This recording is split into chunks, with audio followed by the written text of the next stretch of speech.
എടവണ്ണപ്പാറയിൽ 30 വർഷത്തിലേറെ ആതുര സേവന രംഗത്ത് സ്തുത്യർഹമായി സേവനം ചെയ്യുന്ന ലൈഫ് കെയർ ഹോസ്പിറ്റലിന്റെ പുതിയ സംരംഭം life care dialysis centre Cheekode റോഡിൽ ലക്ഷദ്വീപ് MP അഡ്വക്കേറ്റ് ഹംദുള്ള സയ്യിദും ET മുഹമ്മദ് ബഷീർ MPയും ചേർന്ന് നാടിനായി തുറന്നു നൽകി. എടവണ്ണപ്പാറ പരിസര പ്രദേശത്തിലെ ജനങ്ങൾക്ക് ആശാകേന്ദ്രമായി പ്രവർത്തിക്കുന്ന ലൈഫ് കെയർ ഹോസ്പിറ്റലിന്റെ കീഴിൽ പുതുതായി ആരംഭിക്കുന്ന ലൈഫ് കെയർ ഡയാലിസിസ് സെന്റർ ജനപ്രതിനിധികളുടെയും രാഷ്ട്രീയ പാർട്ടി പ്രമുഖരുടെയും നാട്ടുകാരുടെയും സാന്നിധ്യത്തിൽ നാടിനായി തുറന്നു നൽകി.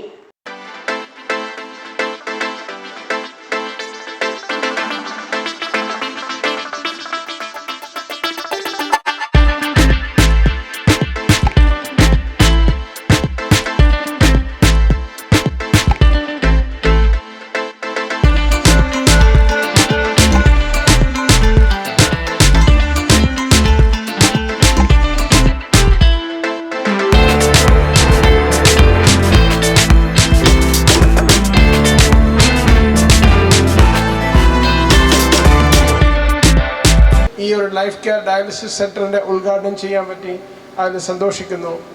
ഡയാലിസിസ് വളരെ പ്രധാനപ്പെട്ട ഒരു സർവീസാണ്. കാരണം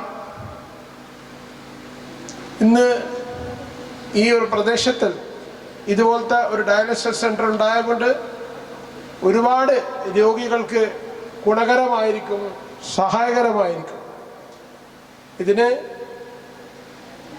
ഈ ലൈഫ് കെയർ ഡയാലിസിസ് സെന്ററിന്റെ ഈ സംരംഭത്തിന് ഞാൻ എല്ലാവിധ ആശംസകളും അഭിനന്ദനങ്ങളും എൻ്റെ ഡോക്ടർ ഐഷബിക്കും അതുപോലെ നൗഷാദ് നിയാസ് സാഹിബ് നമ്മുടെ MD ലൈഫ് കെയർ ഹോസ്പിറ്റലിൽ നിന്ന് അവർക്കും നേർന്നുകൊണ്ട്. കിഡ്നി രോഗികൾ ശരിക്കും അവർക്ക് ചികിത്സിക്കാനുള്ള ഒരു ടേൺ കിട്ടാതെ വളരെ ബുദ്ധിമുട്ടിക്കൊണ്ടിരിക്കുന്ന ഒരു സമയമാണ്. ഈ സമയത്ത് നമ്മുടെ നാട്ടിൽ വളരെ പരിചിതമായിട്ടുള്ള ഈ ആസ്പത്രിയിൽ ഈ ഡയാലിസിസ് സെൻറ്റർ വരുന്നത് വലിയ ഒരു ആശ്വാസം കിട്ടുന്ന നടപടിയാണ്.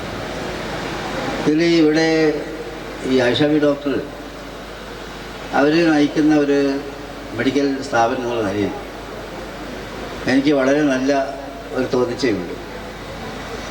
ഇതും അവർ ചെയ്തിട്ടുള്ള മറ്റ് ആശുപത്രിയിലെ പ്രവർത്തനങ്ങളെ പോലെ നാട്ടുകാർ ഇഷ്ടപ്പെടുമെന്നുള്ളതാണ്. ശരിക്കും പറഞ്ഞാൽ ആയിഷാബി ഡോക്ടർ അവർ ദ്വീപ് നിവാസിയാണെങ്കിൽ എത്രയോ കാലമായി ഈ നാട്ടിലെ മിക്കവാറും ആളുകളെയൊക്കെ പേരെടുത്ത് വിളിച്ച് സംസാരിക്കാൻ മാത്രം പരിചയമുള്ള ഒരു വ്യക്തിയാണ്. TV ഇബ്രാഹിം MLA അധ്യക്ഷത വഹിച്ചു. ചടങ്ങിൽ വിശിഷ്ടാതിഥികൾക്ക് life care managing director Naushad Niyas ഉപഹാരം നൽകി ആദരിച്ചു. വാഴക്കാട് ഗ്രാമപഞ്ചായത്ത് president advocate MK Naushad, Cheekode ഗ്രാമപഞ്ചായത്ത് vice president Sayyid, ward member Sarojini, Abdul Ali master, Mustafa Mundakkal, Jaisal Elamaram, Naushad Vattappara, Kareem Elamaram, vision Edavannappara, Ali Akbar Lakshadweep, Shajid Devarthodi തുടങ്ങിയവർ ആശംസകൾ നേർന്നു. Life care MD Naushad Niyas അതിഥികൾക്ക് മൊമെന്റോ വിതരണം ചെയ്തു. Life care CMO doctor Ayishabi ചടങ്ങിന് സ്വാഗതവും മാനേജർ ഫഹീം ഹബീബ് നന്ദിയും പറഞ്ഞു. ന്യൂസ് 10 എടവണ്ണപ്പാറ. വാർത്തകൾ നേരത്തെ അറിയാൻ ഫേസ്ബുക്ക് പേജ് ലൈക്ക് ചെയ്യൂ, ചാനൽ സബ്സ്ക്രൈബ് ചെയ്യൂ.